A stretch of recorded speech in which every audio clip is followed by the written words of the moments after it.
nagpasidaan si Cebu City Mayor Nestor Archibald na posibleng musaka ang hihap sa unemployment o mga white trabaho sa Cebu City tungkol sa padayon nga pagsaka sa presyo sa produktong petrolyo. Kanimo usab nga hinungdan sa pagkalangan sa mga business expansion, investment o mga construction project.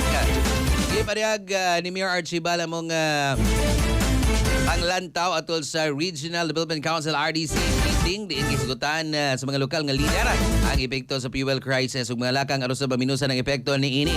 Matod sa mayor nga ang mga mag-uuma ug mga mangisda nagasinati usab og pagkunhod sa ani tungod usab sa taas nga gasto sa lana ug abono.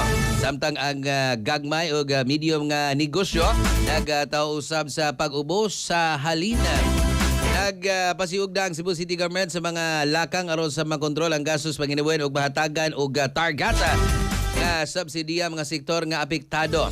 Buhat usab ang syudad sa schedule sa Department of o naghuwat ni og schedule sa Department of Social Welfare and Development DSWD alang sa paghatag og fuel subsidy. Isugyot usab ni Archibald nga ang Caravan style rollout sa Benting Bigas meron na programa aron na maabot sa mga residente nga layo sa layo nga lugar o makapamino sa gasto sa transportasyon. Kasikas Express Balita.